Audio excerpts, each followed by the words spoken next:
Hey everyone, this is Brittany DeMont, and this is my disease management project for 7330.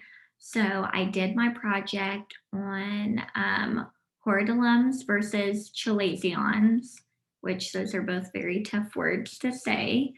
Um, so if you don't know the difference, this is basically a stye, which is an infection of the eye, versus inflammation of the eye. So, what do these two things have in common? They both mostly deal with the meibomian glands.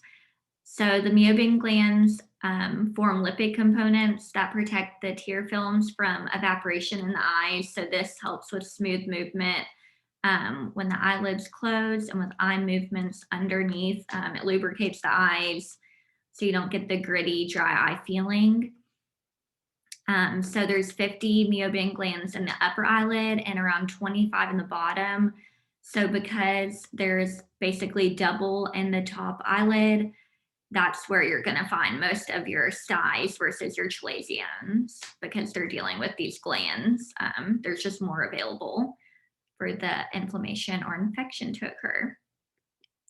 So this is kind of some different differentials that it could be. So there's cyst of the glands, the hordeolums, which are the styes, the chalazions, cellulitis of the eye, and then blepharitis. These are very common, all dealing with the eye, look similar.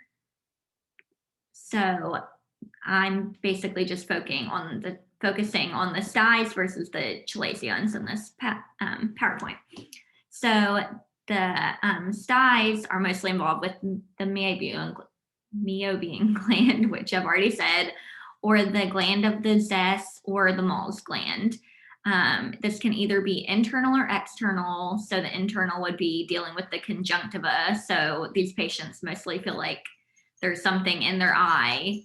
And then you extract the eyelid and you can see under it a bump.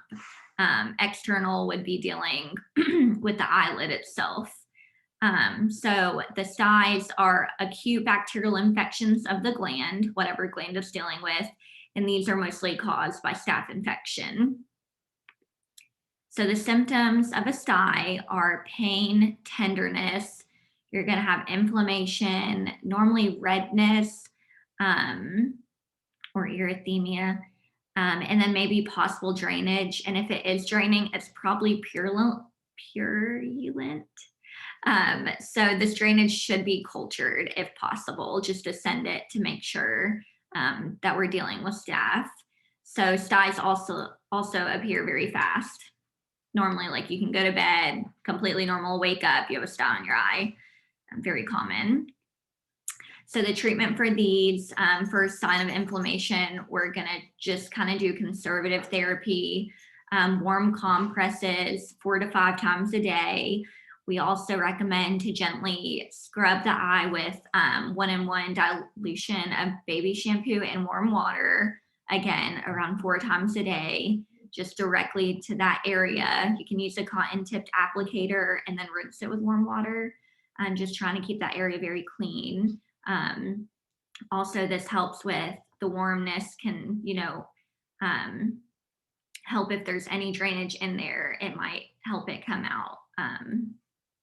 Also, there are some topical antibiotic ointments for the eyes. They're listed here.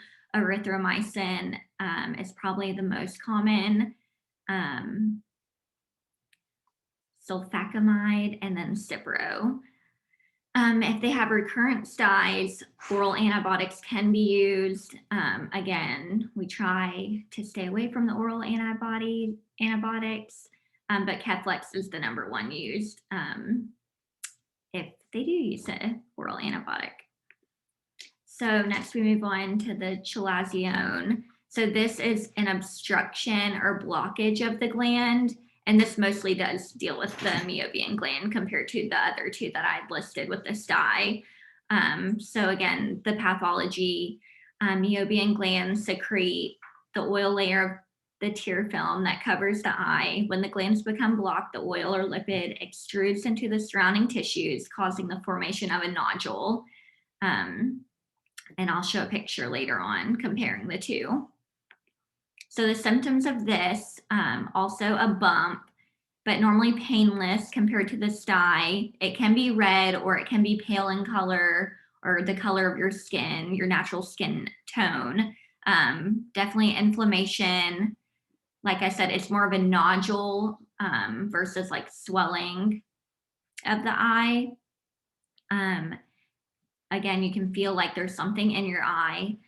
It's not contagious. The sty, deals with staph bacteria. So, of course, that can be contagious if you touch your eye. There's drainage.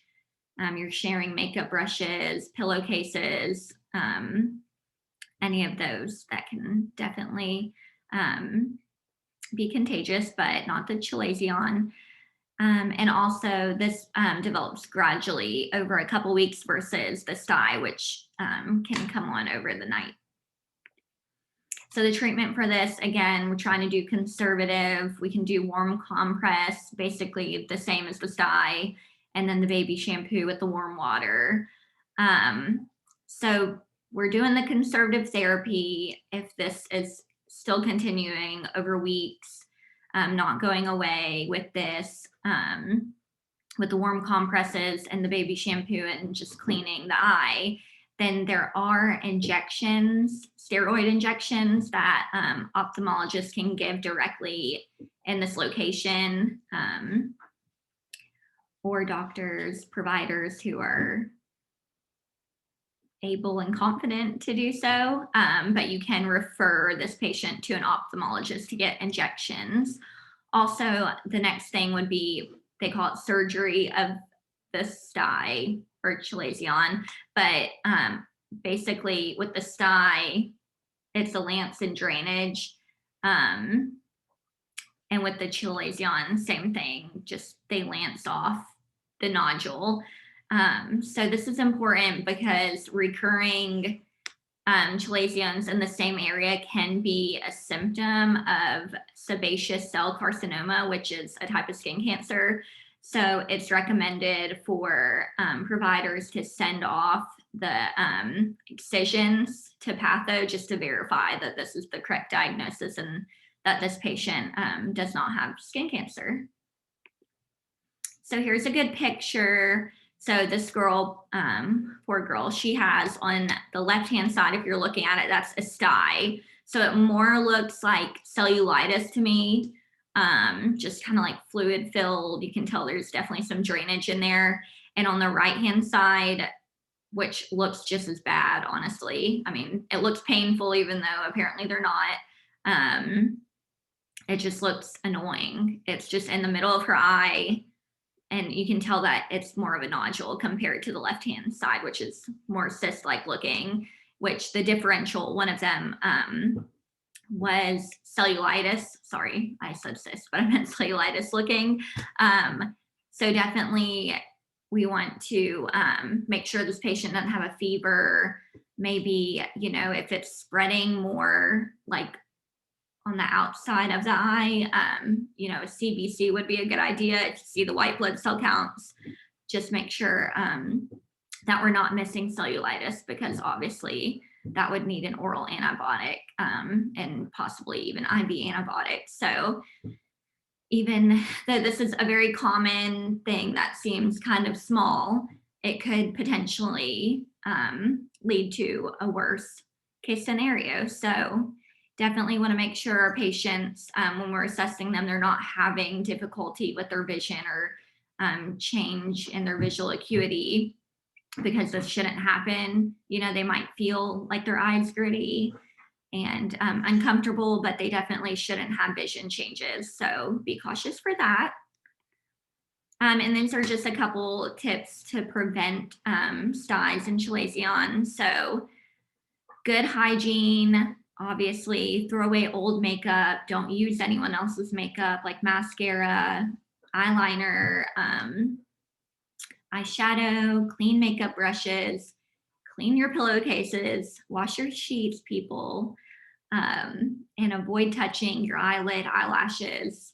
Don't pick at them, don't pull at them. That's just, asking for you to get bacteria in your eye. So, and for the chalazions, it's a little more difficult because it's not dealing with bacteria, it's dealing with like your gland and basically just what your gland wants to do. So, just sty surgery, or sty surgery. I'm sorry, I wrote sty surgery, but the removal of the chalazion decreases, the risk of it coming back again. But if it is the cancer of the skin, like I had mentioned earlier, it's definitely important to watch and make sure, you're not getting that recurrent chalazion. And if you are, bring it up to the provider. So that's it. These are my references. Thank you guys so much.